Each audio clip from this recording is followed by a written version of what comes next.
Salam alaikum. Alaikum assalam. Salam alaikum. Hello, everyone. My name is Lesia. I'm 26 and I come from Ukraine. I've been here in Portugal for 6 months, and it may sound very surprising to you, but I'm teaching Portuguese to Ukrainians. And several months ago, I started my own blog in Instagram where I'm sharing with my compatriots, the useful information about the Portuguese language and Portugal.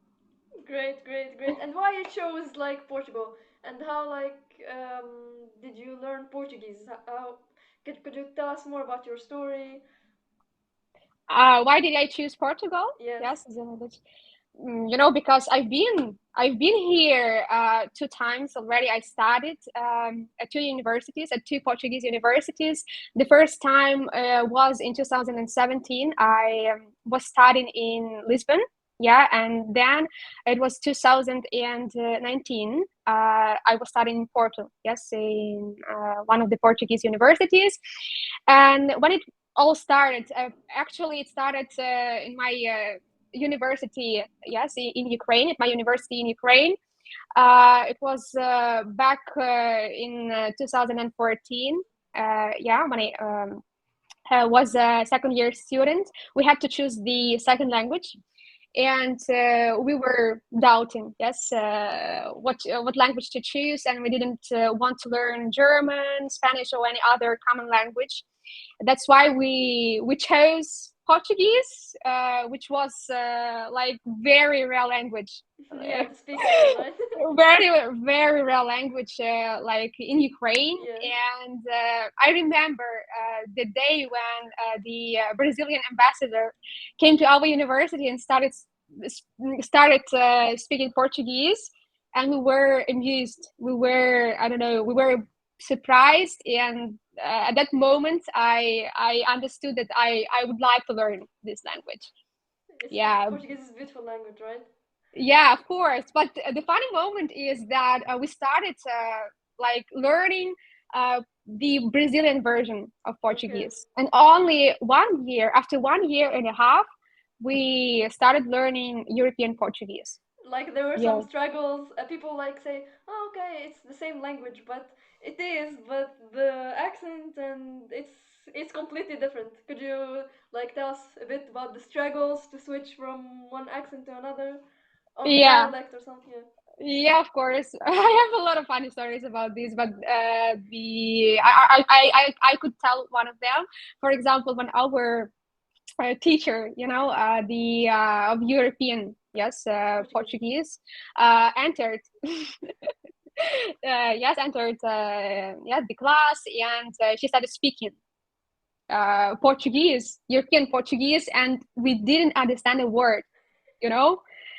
And she was shocked because we at that moment we were like learning Portuguese for 1 year and a half, and she thought we might speak, but we couldn't say a word because we didn't understand what she was talking about. The pronunciation was completely different. She used a lot of sh. See, Yeah. that doesn't exist in Brazilian Portuguese, and the vowels, the sounds are more closed, in Portuguese, European Portuguese, and it was pretty difficult. I had to start from scratch, I would say. But now I'm very happy that I know two variants of Portuguese. It helps me a lot to communicate with Brazilians, to communicate with Portuguese people, and I understand them. Yes, and I'm very happy to have this experience, this wonderful experience. Yeah, and It turned out to be an asset. It turned out to be an asset. yeah, if you could, for example, advise someone that is starting, let's say, learning Portuguese, to start with the European Portuguese or the Brazilian Portuguese, which one do you think is easier to understand for someone who doesn't speak the language at all? Like, I would say it depends on the aim of the person okay, who wants to learn the language. For me, yes, Brazilian Portuguese is easier because the sounds themselves are easier. mm-hmm. But if you want to move to Portugal, you have to start Yeah, yes, learning European version because it will not help you. Brazilian Portuguese will not help you, and even a lot of my students that I have right now, they made these mistakes a lot. They, for example, downloaded an app, Okay. yeah, Yeah. an app that where they could learn a Brazilian version, Duolingo. Yeah, Duolingo. the Yeah, name of yeah. this app. Yeah, and they started. They didn't know it was Brazilian version, and then they had a lot of struggles because of that. If you want to move to Portugal, you should start from European Portuguese, Yeah, of sometimes course. the struggle is not finding as much content for European Portuguese like Brazilian Portuguese. For Brazilian Portuguese, you find a lot, like on YouTube, podcasts. You find some even film series, but in European Portuguese, it's a bit scarce. Let's say there is less content to find. Yeah, of course, of course. Now it's much more easier. Yeah, It's much more easier because we have a lot of content in YouTube. We have a lot of channels, yes, with English subtitles for people who know English. You know, there is a great yes, variety of YouTube channels, podcasts. I highly recommend a lot of Portuguese podcasts to my students as well, and they do it at home. They practice, they listen to native speakers, of course, because it's very helpful. But when I started learning Portuguese, European Portuguese, I was struggling a lot because I couldn't find any channel, any, I don't know, application that would help me to do that, because yeah. I could find only Brazilian Same. Portuguese. Yes, It was the everything in same Brazilian struggle. Portuguese. Yeah, that's why I understand what you're talking about, and it was very difficult. It was a great struggle. Yeah, Yeah. When a I find huge something struggle. in European Portuguese, I will be like celebrating, yoo! Like, yeah, Yeah, finally I found something like it can be useful for me to learn. And yeah, I believe there are a lot of content creators out there, but maybe I don't know, like they don't market themselves as much as Brazilians, or you can't really find them easily. Let's say, okay, maybe they exist, but you can't really find them like you find Brazilians. yeah. They are everywhere, like which is good for someone who wants to learn Brazilian Portuguese. I And totally agree with you. great, great. And what about like, do you deal with Portuguese on a daily basis now? At work, outside? How do you do like?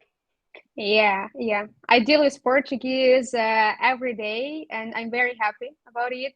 I do deal both, yes, with both variants, with the Brazilian Portuguese and with the European Portuguese, because I work with Brazilian clients, yeah, online, uh, at one of Ukrainian, yes, and at one of Ukrainian companies, and we work with Brazilian market, and I practice my Portuguese every day with them via email or during the meetings. And of course, I practice my European Portuguese because I'm teaching Portuguese to Ukrainians.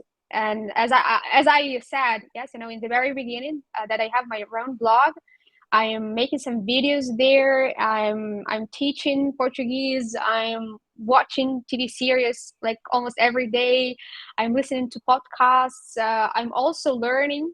I'm also learning a lot. Yes, I was preparing for an exam, for example, last month. Yes, I was preparing for an exam, and I'm always striving for personal development. I don't think that, for example, I am a teacher, I should stop learning. No, it's not about me. It's not about me because I always try to learn something new, to develop myself, to make my level, yes, more advanced. And I do like it, the process of learning, the process of teaching and the process of learning as well. Great, great. We need to always like keep learning, keep improving, because if you are stagnated, then everything is evolving around you. And if you stop learning, then you're gonna be like, let's say, very outdated and not up to date with what's going on around you. Even the language is always evolving. New terms are always like being created and added to the dictionaries and to um, even how to say the slangs, you know. So yeah, definitely. And how did you learn Portuguese aside from university, and what's the secret for learning Portuguese? And many could agree that Portuguese is a difficult language to learn. So what are the tips that you could give to someone, like let's say a schedule to do for a whole day? What they could do?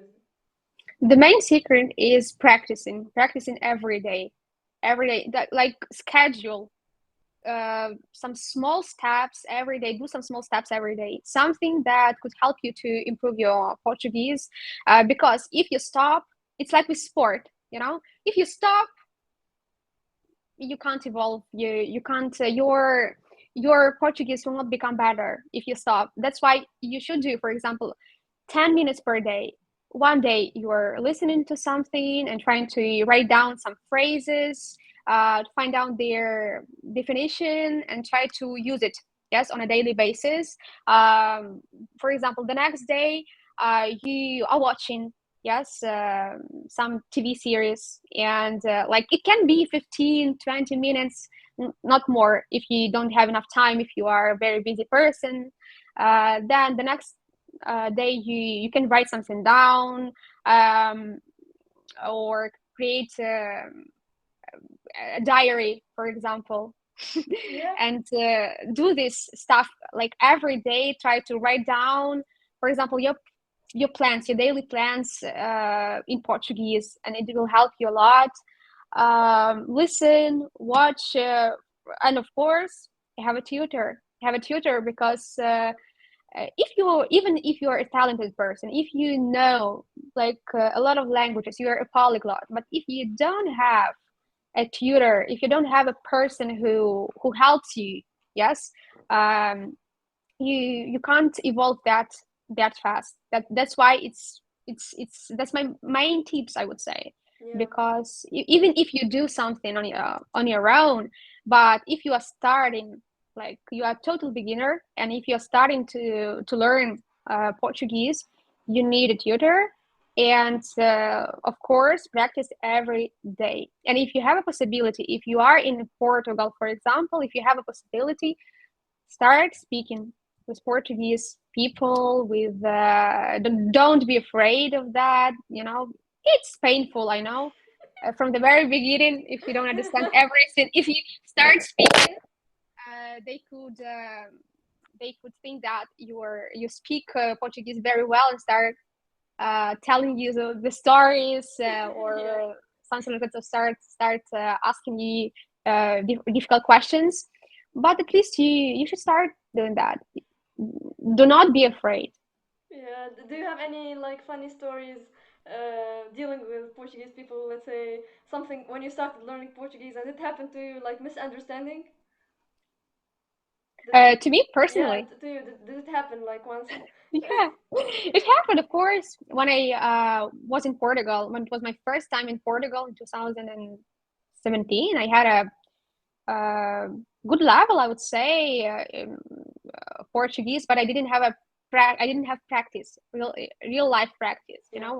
I was like studying. I was learning Portuguese in Ukraine, but I was listening to music. I was practicing sometimes with myself.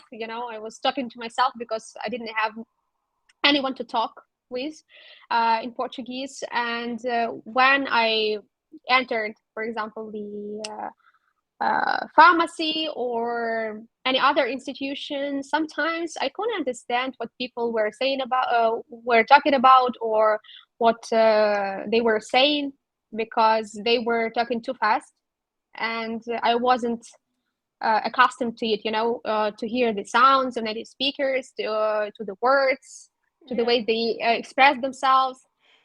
Yeah, I had these difficulties. Yeah. Thanks God, I've already, yes, came, Overcame. overcome. Yes, I've already overcome it. But yeah, I had this, Nice. of course. I think Yeah. that everyone has. Everyone Actually, has. I have one funny story. One, like the first months, I was like, let's say the first 2 months, maybe. I still don't speak, obviously, good Portuguese. I just know some phrases. And I was in the supermarket, and I needed to to like have the trolley, so I could use it. So I need to put money in it, €1 or Uh-huh. 50 cents, so I could push it and use it.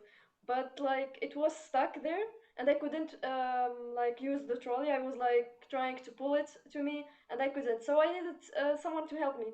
So I went like to a couple, Portuguese couple. They were a bit old, but yeah. So I was asking them like in Portuguese, uh, like preciso de ajuda, podem me ajudar por favor. So this basically translates to I need help. Could you please help me? And I'm still like explaining a bit, like struggling to explain. But as soon as they heard the word ajuda, which is help, they were like, "Ah, no, no, no, no!" They thought I'm asking for money. That's a funny story. Yeah, they thought I was asking for money, and then they said no, no, no. They didn't want to speak to me, so I went to solve the problem alone. So sometimes Oh, misunderstanding, not speaking the language.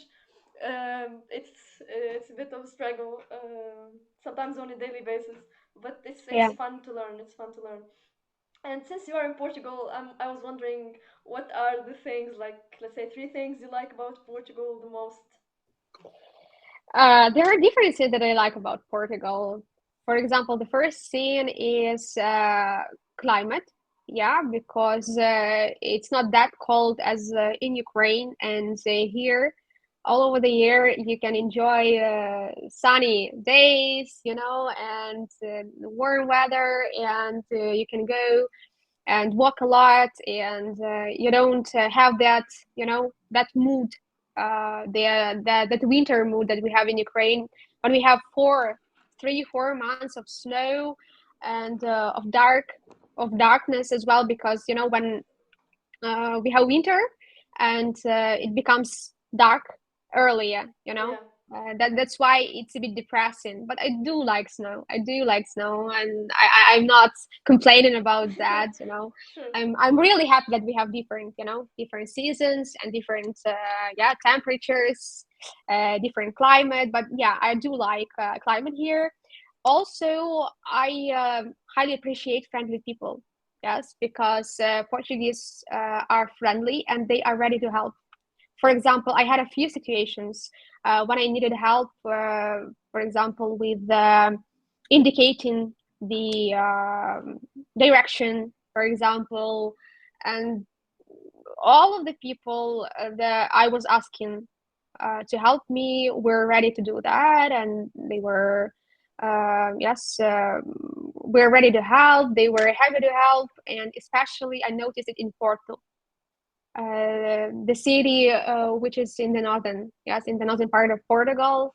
People are very friendly there, and I do like it about Portugal. And the third thing I like about Portugal is safety. Safety is very important. Why it is important? Because I know that in several European countries, it's really not that safe, and I highly appreciate that, because in my native country, in Ukraine, I would say it's as safe as in Portugal. That's Yeah. why I feel well because of it. In the normal circumstances, Ukraine is as safe as Portugal. That's what you mean. Yeah, it's a normal. Okay. Yeah, Yeah. yeah, because you can walk at night. Yeah, it depends on the on the region. It depends. Yes, so it depends. Yes, on the circumstances. Sometimes you can get into some like situations that are not so that pleasant, Yeah. but it depends. it, it, Yeah. it happens in every country, in each country. I think that's why I think, yes, that it's of highly importance But to yeah, feel safe. the overall, let's say, image or the overall situation is safe and calm, and yeah, Yeah, yeah, yeah. yeah, So yeah, yeah, yeah. great, i great. don't i don't yes, I'm not afraid of coming out, for example, on my own, and coming out and walking along the Alone, yeah, street in the street, yeah. alone, yeah, at night, and I think it's safe here. So yeah, cool. Now Yeah. let's move to the next question, which will be like, what are the 3 things you dislike about being here in Portugal? Ah, this question is very appealing. Yeah, because yeah, I should say 3 things that I don't like. Yeah. Okay. Then the first one I would say that is difficulties with renting an apartment here. It's extremely difficult, and you have to provide a huge amount of different documents in order to rent an apartment, even to rent a room, and it's difficult to find this room. And I think this is the uh, most popular, I would say, problem. Yeah, in brackets, popular problem here in Portugal. And in comparison, yeah, with Ukraine, we don't have that. Yeah, you could just yes, visit any website, choose the apartment you would like to rent, and you have a lot of options there. And it's not that difficult as it is in Portugal. That's why we notice it. You know, I notice it a lot. Then it's making an appointment with a doctor. It's not that easier as it is in Ukraine. That's why I mention it. You can wait for a long period of time in order to get some help, you know, if you have some health issues. And the last one is that Portuguese bosses sometimes, yes, don't like to meet schedules. Yeah. And if you don't have a car, it will be extremely difficult sometimes I would to get say, to some place yeah, on time. I would say like if you are planning on using public transportation here in Portugal, like opt for metro or train. It's a lot better than buses, I believe. Yeah, of course, but it depends where you live. Yeah, Yeah, on where you live, because, for example, I live far from metro and train. trains as well. That's why Yeah, I need to catch a bus in order to yeah, get to the train station. You know, true, true. that's why it depends. Yeah. It depends. Yeah, but I don't like it at all. Yeah, since we are talking about like the differences, are there any cultural differences that are like between that you notice since you came here in Portugal before, like 3 years ago, or now that you can share with our viewers Yeah, of course. from like differences between Ukraine and Portugal? Yeah, I can see that Portuguese people know how to relax and they have work-life balance, which is totally different in Ukraine.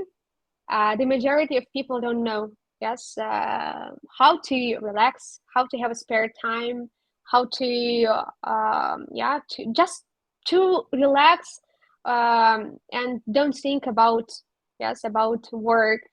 And here people can go to the cafes in the middle of the working day, and even in the morning.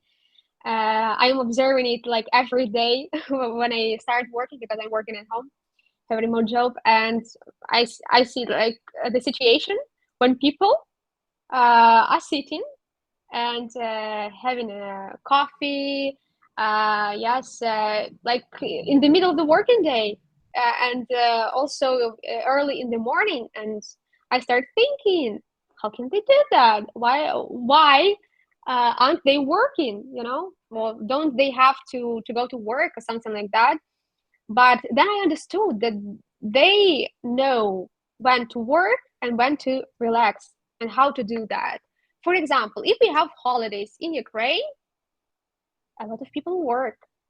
If we have, for example, Christmas, if we have New Year, a lot of people, especially who work in sales, yeah, they work even in New Year, yes, and it depends. It depends on the kind of work, yes, but they work a lot. And we have a lot of a lot of centers, shopping centers that work 24 hours, you know.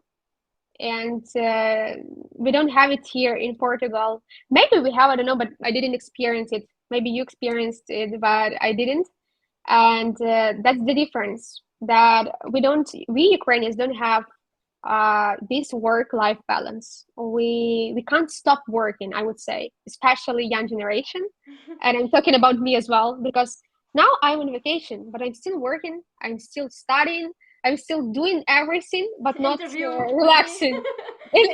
Yeah, and having an interview with you, but it's a kind of yes, relax for me. That's why I don't think about that. Yeah, and another thing I would like to emphasize is that Portuguese are more open, yes, to communication. I think it's because they have a lot of foreigners living here. Yes, from all over the world, from England, yes, from Spain, from Brazil, from even Germany, and they have a lot of, yes, they have intercultural, yeah, intercultural society. That's why they are more open to communicate with foreigners. I just wanted to Yeah, add, sorry for interrupting you. no, I just wanted it's to add okay. that I believe that depends really on the region. For example, in Lisbon, okay, it's the capital. In Porto, okay, it's still like in Porto, there are a lot of like international people that are coming and working there, studying, so they have more interaction. But if you go to other like rural places or Hmm. other cities, it's less and less, and you will see more Portuguese people than foreigners. Here in Lisbon, like you could see, oh, it as if all nationalities are here, you know. So yeah, but Yeah, yeah, I totally agree with you, that like they have the openness to communicate with you and to speak. Uh, Sometimes it goes well, sometimes it doesn't, but it depends on the person you're talking. Yes, yeah, you're talking to, because as in different countries, it exists. Some people are polite, some are not, and we can experience it in different countries. Yeah, not only in Portugal or in Ukraine or true. Indonesia. Yeah, your native country. That's why. Yeah, it's different. It's different, but yeah, but they are more open to communicate. Yes, than Like, Ukrainians. like you mean to start a normal conversation with you in the street or something? Yeah, What do you mean exactly by communication? to start normal communication. For example, when I was in Porto, when we were waiting for a bus, yes, with my friend, and a Portuguese woman came up to me and started speaking to me, asking, "Where are you from? Do you speak Portuguese? How can you speak Portuguese if you're Ukrainian? How could you learn Portuguese? Is it Okay. a difficult language for you?" They are interested in you, because they saw some person who is not Portuguese, and they see, and because they notice it, because the appearance is different, and they are very open to it. For example, if I ask for a help, they always try to help, always. And it was a rare, yes, situation when I didn't when I asked for help and someone didn't help me. That's why Okay. I made this conclusion that they are open to communicate with foreigners. They are not afraid of it. Cool, cool, cool. Like the first time you came here to Portugal, you came to study, right? But this time, maybe our viewers still didn't understand. But this time, you didn't come from your own will. You like escaped the war in Ukraine that all of us heard of. So how's like the experience, the overall experience? How did you escape? How did you succeed in escaping Ukraine in the middle of the war? And how like the struggles? How did you um, started over like your life here with your sister? How's it like going? Yeah, yeah, of course. When the war started, I was in Kiev, yeah, the capital. If yes, someone doesn't know, Kiev is the capital of Ukraine, and I was there the first day. of war, and it was horrific, yeah, because I was very stressed. I no one expected it to happen, but thanks God, I managed to escape on 26th, yes, of February. It was the third day of war. I escaped, and I was staying at my parents' house, which is in the western Ukraine, and the situation was not that difficult, So you yes, moved from as it Kiev was. to your parents. You were in the capital working normally, and then you needed to go to your parents, which is in more like in the west, right? Yeah, Yeah. it's too far from Kiev. It's 600 kilometers Okay. from Kiev. Yeah, and I was staying there for 10 days, and after these 10 days, I decided that I have to leave, and I have to go to another country because I can't stand this stress. Mm, I can't keep going, because keep living, because it's very stressful to get up every morning and be afraid of learning of reading news, because I was spending time learning news. Um, I don't know, all the day, and I couldn't work. Every single minute I was checking if everyone, yes, was okay. For example, my sister at that time, she was in one of the towns in Kiev region, and it was very dangerous there. And yeah, I I was very nervous, and I was asking, yes, every time I was asking how she was, and if she was okay at that time. Yeah, that's why I decided to leave Ukraine to go to Portugal. I decided to go to Portugal because I already knew the language, and it would be easier for me to start like doing something, to start, I would say, my life from scratch, Yeah. Start over. because it's the start everything over, because it wasn't possible at that moment to do it in Ukraine, even if you if I if even if I was at that time uh in a so safe place. It wasn't 100% safe place. There is no safe place in Ukraine now. Yeah. And any That is place the could problem. be attacked at any moment. Yeah, any place could be attacked at that moment. For example, yesterday was attacked one of the regions that wasn't yes, attacked before, Hmm. and people were afraid. And you can get up, and you don't know if today will be your last day, and or you keep living, and it's not normal. That's why I decided to move to Portugal for a while. Yes, to understand that the normal life, yes, continues. Yeah, and it still exists. And you know, this feeling when you see when other people go to the shops, they are smiling, they doing like daily stuff, and at the same time you're thinking that in your own country you can't do that, because people can't go outside, or if they go, they are afraid of doing that because they don't know if they hear an air siren, for example, and they are afraid because they cannot escape it.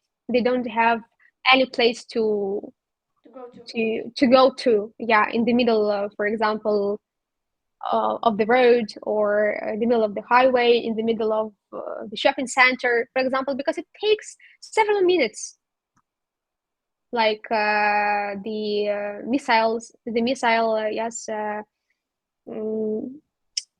reaches its target. It gets like several minutes, and people don't have that much time to escape and to hide. And that's why it's a bit stressful, and it's not a bit stressful, it's very stressful. And I decided to make this decision, and it wasn't that easy, because you understand your entire family is in Ukraine, and you every single moment you think about them, because you can't stop thinking about your beloved people that you have in your own life. Yeah, but the first 2 months were very difficult, because I and my sister, we couldn't stop thinking, yes, about what is happening, yes, in Ukraine. And in terms of job, for me it wasn't that difficult, because as I said, I already had a job. I have a remote job, and I didn't have to look for a job here in Portugal.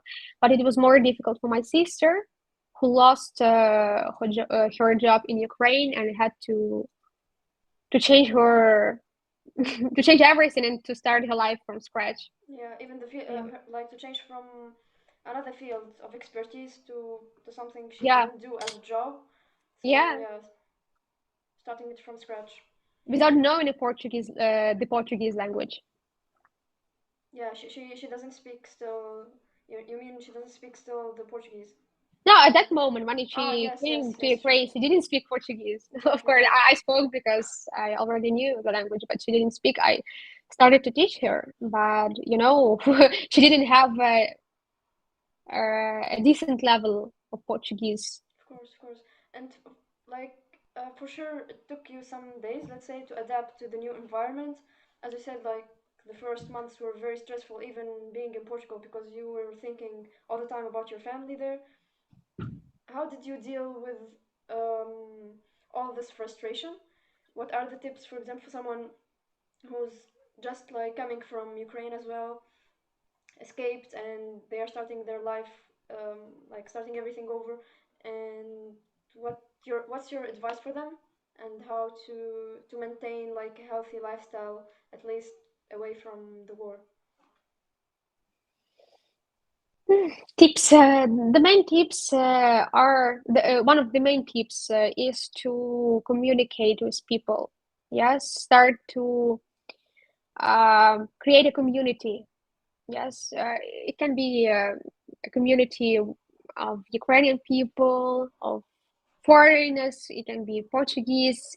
It depends, but create a community, because it really helps me. For example, when I came to Portugal, I started right away uh, communicating with my friends that I had before, of course, with you, with other friends that I have here, with other people. For example, when I even came to uh, the cafe, or when I came to other institutions, I tried to speak to people. To yeah, if I heard some words in Ukrainian, I started to speak with Ukrainian people. We were talking a lot, also with my family. We were supporting each other. I was trying to listen to some music, yeah, to watch my favorite movies, to watch my favorite TV series, and sometimes it helped, sometimes not, but then everything became better, and we life keeps going, even if we understand that we can't forget what's going on right now in Ukraine. Yeah, it's difficult. It's still difficult to understand that in the 21st century there is a war, and people can kill people, for nothing. It's difficult to understand, but you know, right now it's easier. It's becoming easier for us to adapt here, and yeah. and I think that we've already overcome the main difficulties that existed before in the very beginning. Sure, sure. There's something maybe the viewers are like asking or maybe questioning why, for example, your family or your friends couldn't all of them escape. Maybe you could like just tell us a bit about, for example, why males can escape like Ukraine. Males can't escape because there is a law in Ukraine that males between 18 and 64, I would say, I don't remember exactly, can't leave Ukraine. Yeah. Because we have war in our country, and they may be needed Yeah, at sure. any moment, even if they are not military. Trained. Yes, Yeah. not if they are not trained. Yes, that's why there is a problem, because they not cannot leave the country. Yes, they are. It is forbidden for them to do that. Okay, okay. And in this moment, do you have like a refugee status or um, something similar? Could you explain to us and to the viewers or to the Ukrainians mainly that are planning to come to Portugal how it all of this works here? Yeah, we have a refugee status. We received a refugee status certificate. Um, I think during the first months we came here, and it helps us to stay here. Yes, to here legally in Portugal, and have an access to the medical system. Yeah, Okay, but how do you and get it? How do you get it? we have a website, Safe for Ukraine. I would say it's called like that, and you fill in the form there, with all your credentials, with the passport, that's information, and other stuff. For example, there are some questions about your temporary address, and you have to indicate it, and other stuff they're asking for. And then you send this form, and in 2 or 3 weeks you get this certificate via email, and it's valid. It's totally valid. You can print it, or you can have it in electronic version, But you and don't have because it a hard card? You don't have a hard card? no, we don't have a hard card, only this yeah, certificate, and it permits Okay. And like us to have an access to job, and to the medical system here. okay, great, great. You told me like that you also you joined a group for Ukrainians. Could you just mention what's the name of the group for everyone like who needs some help and more information to post there? Yeah, there is a group named Ukrainians in Portugal, but it's in Ukrainian. Yeah, Українці в Португалії, if you say it in Is it Ukrainian. on Facebook, Uh, right? yeah, Facebook. yeah, and Facebook, and there is all the information Ukrainians may need.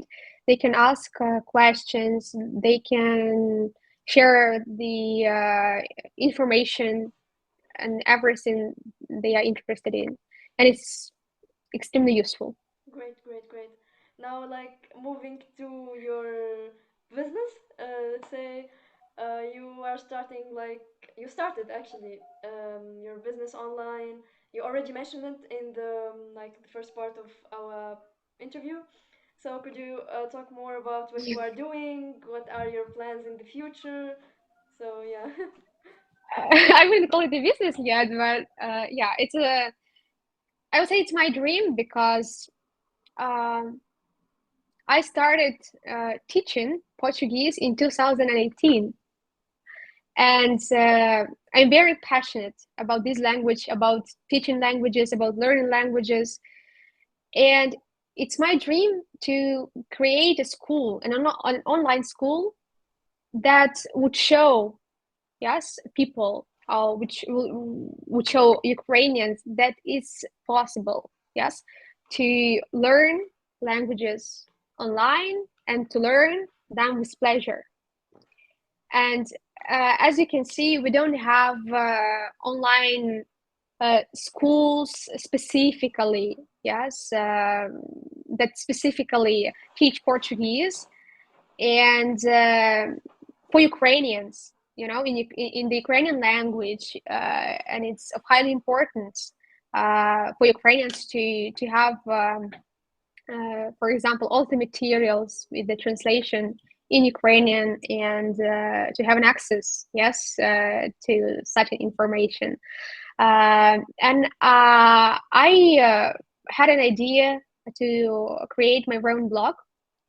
And this idea came up to me in 2020, but I realized this idea only this year, unfortunately, because I was thinking a lot. I had a lot of doubts if I should do it or not. And yeah, that's why I started doing that only this year. In the beginning of this year, I created this blog. And then the war started. And then I didn't think about it at all because I didn't have a condition, yeah, to think about it. But after that, my students wanted to continue studying. Yeah, asked me if we could have lessons. And then I understood that, yeah, I should keep going because I see that a lot of people need to learn Portuguese. They are here, they don't know the language, they are struggling, and maybe my help will be useful for them. And in June, I would say, I started filming videos for my blog. I started making posts and this stuff. And I think that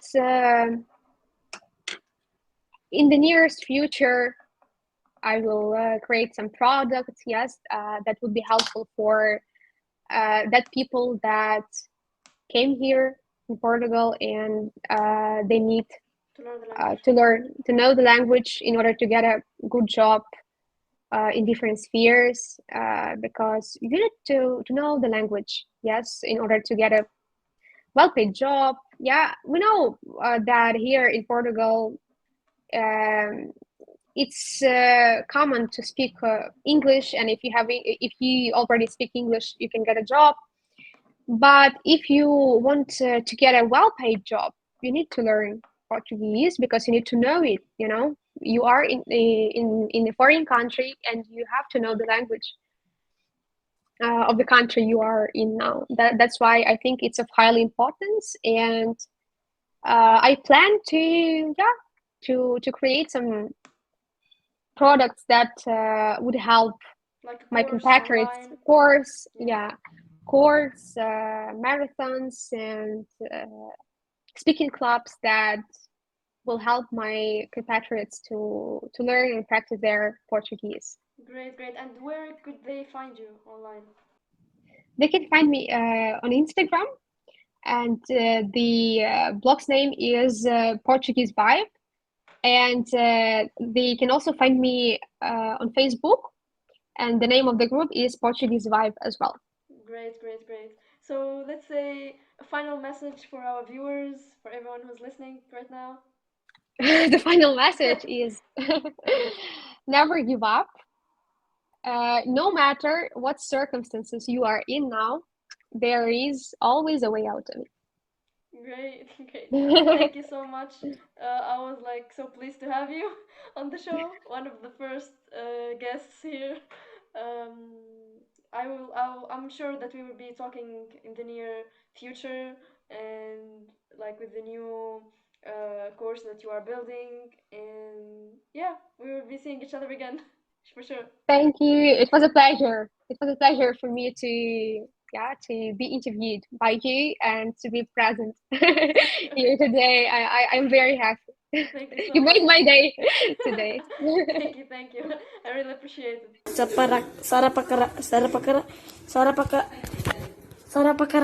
Sarapakarai. Yes, yes.